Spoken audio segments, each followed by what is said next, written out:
आप सभी श्रोतागणों का एक बार फिर से स्वागत है मेरे चैनल रागनी सिंह में। आइए आज सुनते हैं मालती जोशी जी की लिखी कहानी जिसका शीर्षक है अक्षम्य। तो चलिए शुरू करते हैं कहानी अक्षम्य।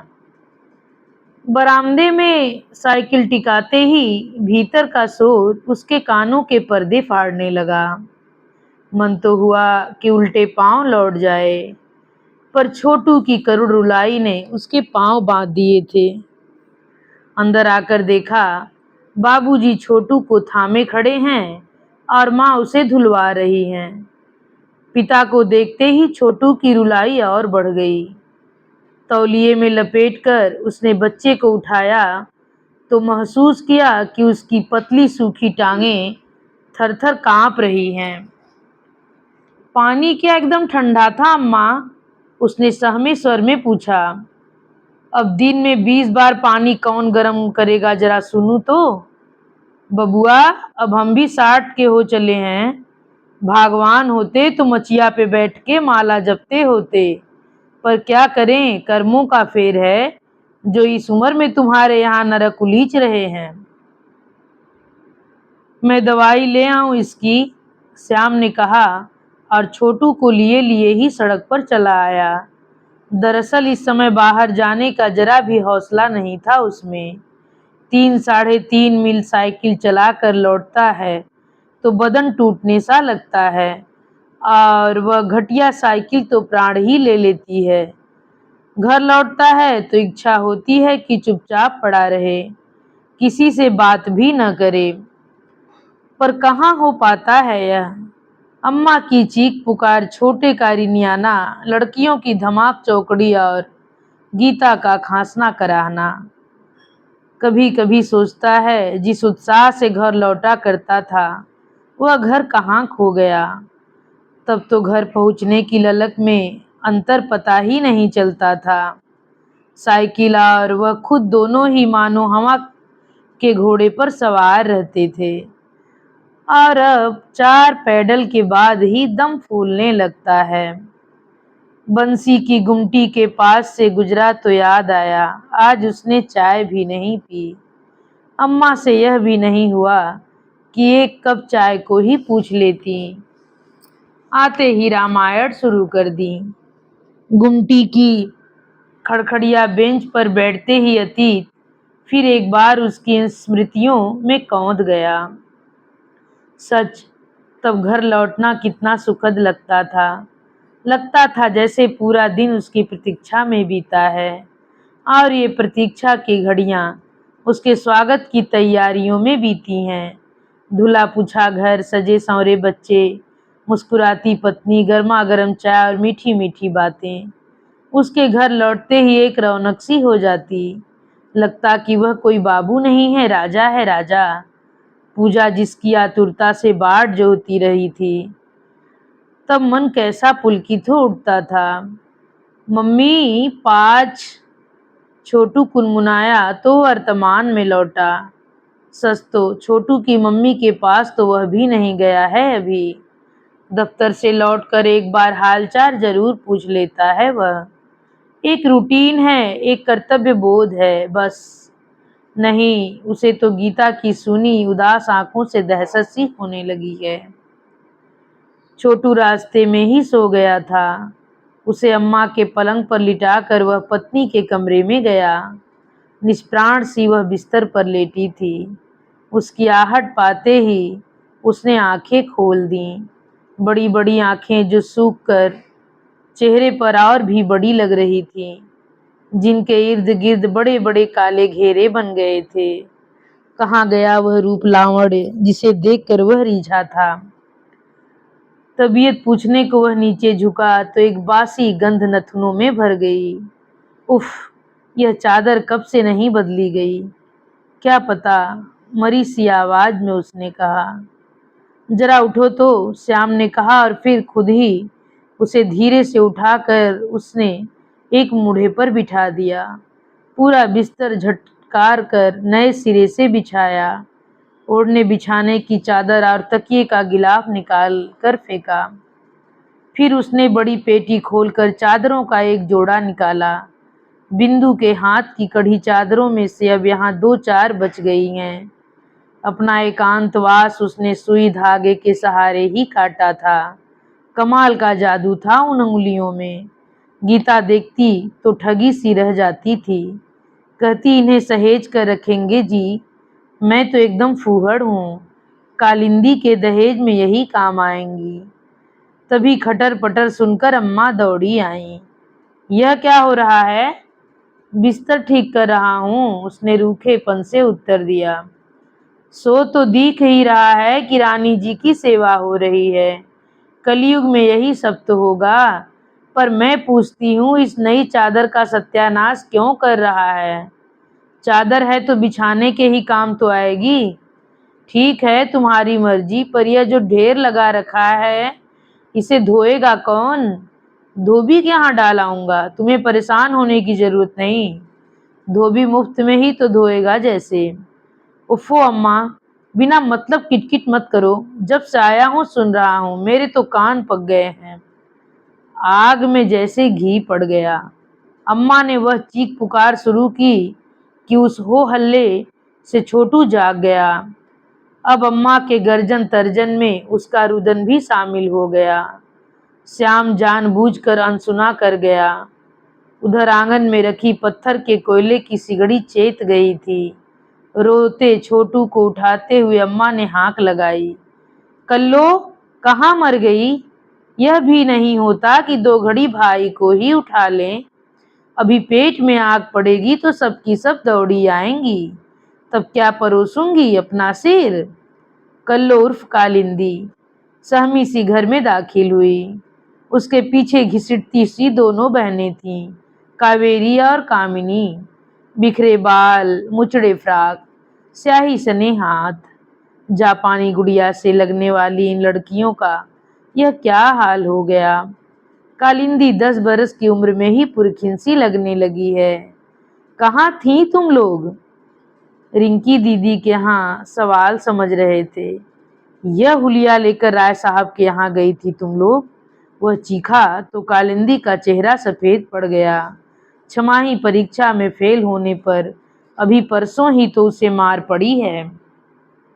सिसकी की आवाज सुनकर उसने चौंक कर देखा। दोनों हाथों में चेहरा छिपाए गीता रो रही थी। रुलाई के आवेग से उसकी पूरी देह हिल रही थी। अब तुम्हें क्या हुआ? उसने खींच कर पूछा। मरती भी तो नहीं है लड़की। पढ़ने बैठती है तो अम्मा की डांट खाती है, फेल होती है तो तुमसे मार खाती है। स्कूल में रोज सजा मिलती है सो अलग। जरा सी जान कितना सहेगी आखिर? सारा रोज सारा उफान पल भर में बिला गया। उसे स्वयं ग्लानि हो गई। बर्फ की सिल्ली बना वह बैठा रह गया। सुनो, क्या है? अम्मा कहाँ हैं? पड़ोस में ननद भौजाई संग्राम में रेफरी बनकर गई हैं। 2 रोटी खाकर उठाया हूँ, कब तक राह देखता। दफ्तर को वैसे ही रोज देर हो जाती है। पर गीता ने न तो उसके भूखे पेट उठ जाने पर दुख प्रकट किया, न दफ्तर में लेट हो जाने पर चिंता ही प्रकट की। उल्टे अनुरोध किया, 5 मिनट मेरे पास बैठ सकते हो? उसके स्वर के अनुनय को वह टाल न सका। सहमा सा उसके पास आकर बैठ गया। जानता था अम्मा देख लेंगी तो आसमान सर पर उठा लेंगी। वे बेटे को बहू की छाया से भी बचाए रखती हैं, बीमारी से डरती हैं। इसीलिए दोनों पति पत्नी बात करने को भी तरस गए थे। 24 घंटे अम्मा की चौकीदारी चलती थी।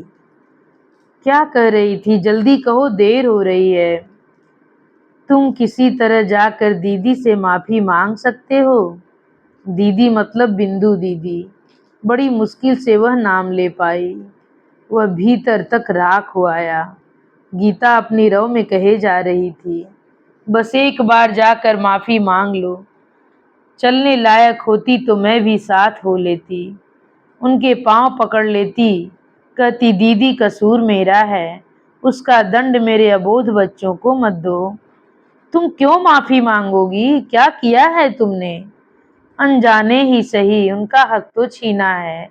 जरूर उनकी आत्मा मुझे श्राप रही है। श्याम ने नजर भर कर पत्नी को देखा। सचमुच वह किसी शापित देव कन्या सी लग रही थी। उदास, हताश, विवर्ण। कितनी उमंग के साथ ब्याह कर आई थी। तब लगता था जिंदगी में चारों ओर फूल ही फूल बिखरे हैं। पर फिर 3-4 साल तक कोई बाल बच्चा नहीं हुआ तो लगा कि फूल कुंभलाने से लगे हैं। फिर कारिंदी का जन्म हुआ। जीवन एक बार फिर रंगीन लग उठा। पर एक के बाद एक 3 लड़कियां हो गईं तो दोनों बुझ से गए। चौथी बार 9 महीने बड़ी मुश्किल में कटे थे। शायद वही तनाव गीता को भीतर ही भीतर खोखला कर गया। अब की बार लड़का तो हुआ पर वह खटिया से लग गई। न बीमारी पकड़ में आती है न दवा लगती है। लड़का भी दिन पर दिन सूखता जा रहा है। अम्मा जब तक बिंदु को कोसती रहती हैं और बेचारियां तो मर जाती हैं तब पकड़ती हैं। पर यह कुलच्छनी तो जीते जी चुड़ैल बन गई। तुम भी अम्मा की बातों में आ जाती हो। वह सूखी हंसी हंसकर बोला, वह तो सठिया गई हैं। उनका दोष नहीं है जी। थक जाती हैं बेचारी। कोई यह उम्र है उनके काम करने की। रसोई पानी और 4 बच्चों की सास संभाल कोई हंसी खेल है। दोनों वक्त खाना दे रही हैं यही बहुत है।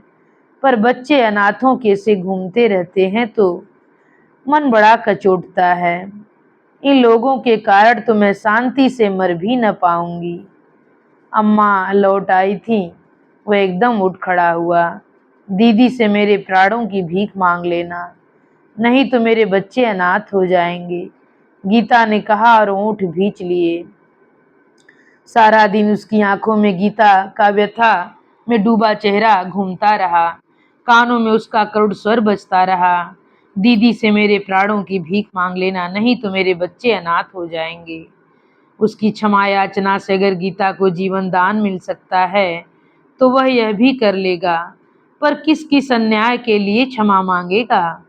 बिंदु भी कभी सप्तपदी चलकर उसके घर में आई थी। पर उसे कौन सा सुख दिया है उसने, या कौन सा दुख है जो नहीं दिया? सेकेंड ईयर में पढ़ रहा था तभी शादी हो गई थी। सपने देखने की उम्र थी वह। पर पहली भेंट में पत्नी को देखा और सारे सपने चूर चूर हो गए। अम्मा पर बुरी तरह बिगड़ा था वह। अम्मा भी कहाँ खुश थीं। वह साथ में ढंग का सामान नहीं लाई थी। बाबूजी भी नाराज थे। बारात का स्वागत सत्कार ठीक से नहीं हो पाया था। इसी अप्रिय वातावरण में दाम्पत्य का शुभारंभ हुआ। पत्नी के प्रति अपनी वितृष्णा को छिपाने की श्याम ने जरा भी कोशिश नहीं की। बिंदु ने भी भाग्य के लेख को चुपचाप स्वीकार कर लिया। पति के पैरों पड़कर उसने घर के किसी कोने में पड़े रहने की अनुज्ञा मांग ली। बस जो उसका अधिकार था उसे उपकार मान लिया। पढ़ाई के लिए उन दिनों वह शहर में रहता था। 8वें दिन घर आता था। घर में पांव रखते ही अम्मा बहू की गाथा लेकर बैठ जाती। रात कमरे में पहुंचता तब तक मन कितना विषाक्त हो जाता। सोचता रूप न सही औरत के पास गुण तो हो, काम करने का सलीका तो हो, बातचीत का तमीज तो हो। सारी रात कलह में ही कट जाती। सोमवार को शहर लौटता तो उसका मन तिरस्कार में आकंठ में डूबा होता। पास पड़ोस की महिलाएं यह नाटक देखती और बहू पर तरस खाती। पता नहीं कैसे उसने सबकी सहानुभूति बटोर ली थी।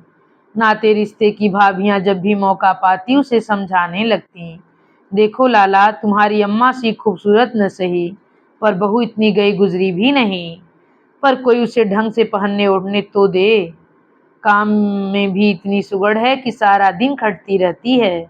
बस इतवार को ही अम्मा उसे चूल्हे चौके के पास फटकने नहीं देती। वह सुनता और चुप लगा जाता। उन लोगों से कैसे कहता कि शिकायतें तो बहाना भर है। वह तो किसी तरह अपना आक्रोश उतारना चाहता है। अपने सपनों के बिखर जाने का एहसास उसे बार बार गुस्से से भर जाता था। अब कभी कभी सोचता है, लोग क्या अनचाही बीवी के साथ गृहस्थी नहीं चलाते, पर उसके लिए जरूरी है घर वालों की संवेदना और सहयोग। लेकिन यहाँ तो हर कोई उनके बीच की खाई को पाटने की बजाय चौड़ी करने पर ही तुला हुआ था। बाबूजी तो खैर हमेशा मिट्टी के माधो रहे हैं, पर अम्मा ने कोई कसर नहीं छोड़ी थी। उस रोज भी घर में पांव रखते ही अम्मा शुरू हो गई थी, पर इस बार जो सुनाया था वह बहुत भयंकर था। एक तरह से बहू का कच्चा चिट्ठा खोलकर रख दिया था उनके सामने। अम्मा को विश्वास हो गया था कि रज्जू हलवाई के साथ बहू का चक्कर चल रहा है, नहीं तो पति की ऐसी अनचाही होकर भी कौन सी लड़की ससुराल में पड़ी रहेगी। पत्नी समझकर कभी प्यार नहीं किया था श्याम ने, पर पति के अधिकार को वह भूल नहीं सका। एकदम शुरू हो गया। हर अन्याय को चुपचाप सह जाने वाली बिंदु इस बार बिफर उठी। बोली, देखो घर से निकालना हो तो साफ साफ कह दो, लेकिन इस तरह का लांछन लेकर मैं नहीं जाऊंगी। उसकी वह दबंग आवाज व आक्रोश देखकर वह और भी तैश में आ गया। तब बिंदु ने वह भयानक बात कही थी, जानती हूँ तुम्हारी माँ ने अपना अनाचार ढकने के लिए मुझ पर यह तोहमत लगाई है। मेरे यहाँ रहने से उनकी आज़ादी में खलल पड़ता है ना। फिर तो वह अपने आपे में ही नहीं रहा था। जिंदगी में बाबूजी ने दिलेरी का एक ही काम किया, अधमरी बिंदु को गाड़ी में डालकर पास के कस्बे में उसके पिता के यहाँ छोड़ आए थे। बोले, वे लोग 10 जूते भी मारेंगे तो सह लूंगा, मैंने पाप ही ऐसा किया है। वह पराई लड़की मेरे घर में दुख पाती रही और मैं चुपचाप देखता रहा। ठीक ही कहती है गीता, बिंदु की आत्मा सचमुच मुझे साप देगी। बिंदु के जाने के बाद ही यह एहसास हुआ कि पड़ोस के गणेशी चाचा का घर में जब तब चला आना उतना सहज नहीं है। तब से अम्मा से जैसे नफरत सी हो गई है, बाबूजी से और भी ज्यादा। क्यों वह चुपचाप यह अनाचार सहते सहे रहे। तभी हिम्मत जुटा पाता तो शायद माफी मांगकर उसे घर लौटाया जा सकता था, पर यह सोचता ही रह गया और उन लोगों ने मुकदमा दायर कर दिया। कचहरी के वकीलों के चक्कर लगा लगा कर जब वह बिल्कुल खोखला हो गया, तब कहीं जाकर तलाक मिला। कोर्ट से तो बिंदु को मासिक भत्ता देने का भी आदेश हुआ था, पर बिंदु ने ही उन पैसों को लेने से इनकार कर दिया और उसने राहत की सांस ली। इतनी सी तनख्वाह में क्या तो उसे देता क्या खाता। उसके बाद बासंती बयार सी गीता उसके जीवन में आई। उसके जादुई अस्तित्व से वर्तमान इतना सुंदर, इतना मुखर हो उठा कि पिछला कुछ भी याद न रहा। वह हर बार सोचता, घर को स्वर्ग कैसे बनाया जाता है, कोई इस नन्ही सी लड़की से आकर सीखे। लेकिन उसका यह स्वर्ग धीरे धीरे नर्क में बदलता जा रहा है। संचित सुख हाथों से फिसलता जा रहा है और वह कुछ नहीं कर पा रहा, सिर्फ असहाय सा देखता रह जाता है। गीता कहती है, एक बार दीदी के पास हो आओ, उनसे माफी मांग लो, नहीं तो मेरे बच्चे अनाथ हो जाएंगे। वह दरवाजे के सामने आकर खड़ा हो गया। इस दरवाजे पर उसके स्वागत में पलक पावड़े बिछ जाते थे। आज यहाँ वह याचक की हैसियत से खड़ा था, अपनी मरणासन्न पत्नी की बात रखने के लिए सारा अभिमान ताक पर रखकर आया था। पर अब कुंडी खटकाने की हिम्मत नहीं पड़ रही थी। भीतर से रामायण पाठ की आवाज आ रही थी। शायद बाबूजी थे। सबरी की प्रसंग चल रहा था। वे विभोर होकर चौपाई पढ़ रहे थे। उसे लगा श्री राम का नहीं उसी का स्वागत हो रहा है। बिंदु के बाबूजी और माँ उसे देखकर ऐसे ही भाव विभोर हो जाया करते थे। यह सोचकर उसने चौथी बार कुंडी खटकाने के लिए साहस बटोरा तो ध्यान गया, अब तो दरवाजे पर घंटी के लिए बटन भी लग गया है। उसने धीरे से बटन दबा दिया।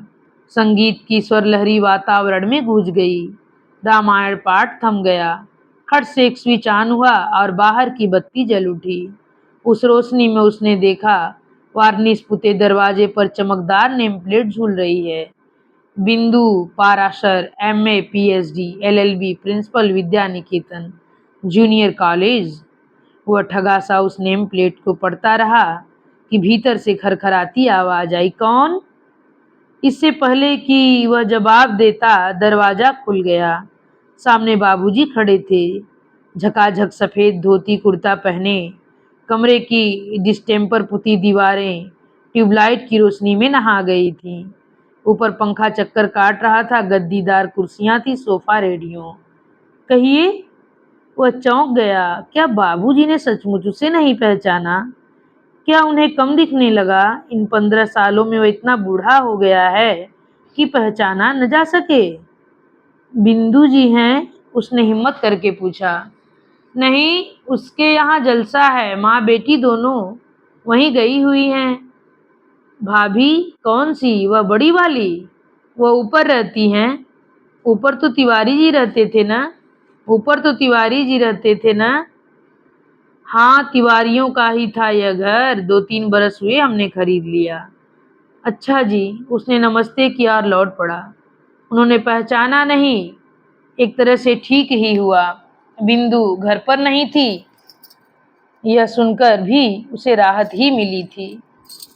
उसके पीछे जब दरवाजा बंद हो गया तब एक भरपूर नजर उसने घर पर डाली थी। सचमुच घर का कायाकल्प हो गया था। पहले आसपास के मकानों की तुलना में श्रीहीन सा दिखने वाला यह घर अब गर्व से सिर उठाए खड़ा था। इसी घर से कभी वह कितने सम्मान के साथ विदा होता था। पूरा घर जैसे साथ हो लेता था।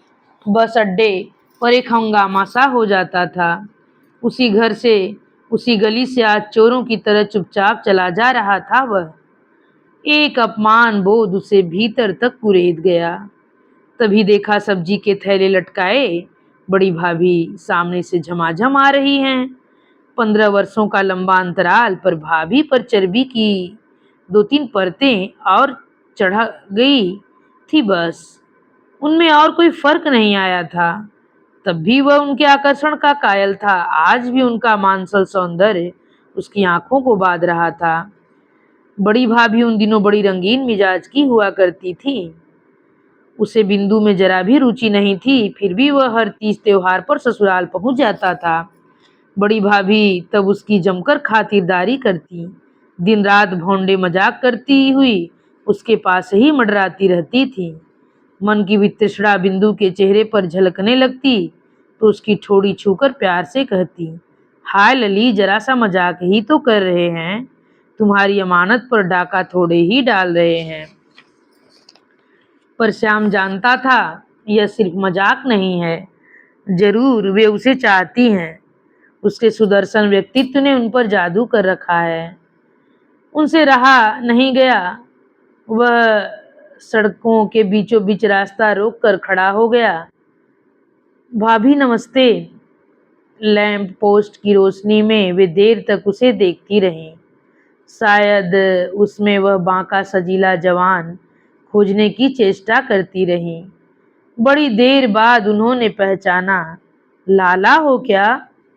और एकदम उनका चेहरा कठोर हो आया। कहो, उन्होंने रूखे स्वर में पूछा। उनकी रुखाई से वह एकदम हड़बड़ा गया था। बोला, कुछ नहीं, एक सरकारी काम से आया था, सोचा। हाँ, अब तो यहाँ का सरकारी काम हमेशा ही निकला करेगा। मैं समझा नहीं भाभी। अरे लाला, इतने भोले तो तुम नहीं हो। सुन लिया होगा कि हम लोग अब जायदाद वाले हो गए हैं, पर इतना कानून तो हम भी जानते हैं भैया। तलाक के बाद अब तुम्हारा कोई हक नहीं बनता। आप गलत समझ रही हैं भाभी। अरे तुम्हें तो हम खूब समझते हैं लाला, भाभी तमक कर बोली। हमें सब मालूम है। बहुरिया टीवी में गली जा रही है, इलाज के लिए मकान तक गिरवी रखना पड़ा है तुम्हें, सब मालूम है। तभी न यहाँ की याद आई है। जानते हो ना कि बिंदु 1500 महीना कमा रही है। सोचा होगा मांगते ही नोटों की बरसात कर देगी, पर इस धोखे में मत रहना, कहे देती हूँ। उसी तरह झमझम करती हुई वे चली गईं। वह पत्थर बना देर तक सड़क पर खड़ा रह गया। उसी रात वह लौट पड़ा। कह देगा गीता से कि बिंदु की कमाई पर गुलछर्रे उड़ाने वालों ने बिंदु से मिलने नहीं दिया, और अगर मिल भी लेता तो क्या होता, अपमान सहने के लिए वह मानसिक रूप से तैयार होकर आया था, पर बिंदु भी अगर भाभी की तरह सोच लेती तो कैसे विश्वास दिलाता कि वह सिर्फ क्षमा मांगने आया है। कैसे कहता कि अभिशाप से मुक्ति के अलावा उसे और कुछ नहीं चाहिए। और इन्हीं अंतिम शब्दों के साथ मालती जोशी जी की लिखी यह कहानी यहीं पर समाप्त होती है। आप सभी श्रोतागणों से मेरा विनम्र अनुरोध है कि अगर आप लोगों को यह कहानी पसंद आए तो कृपया मेरे चैनल को सब्सक्राइब, वीडियो को लाइक और कमेंट करके ज़रूर बताइए कि कहानी आप लोगों को कैसी लगी। आप सभी लोगों को फिर से मेरा एक बार धन्यवाद।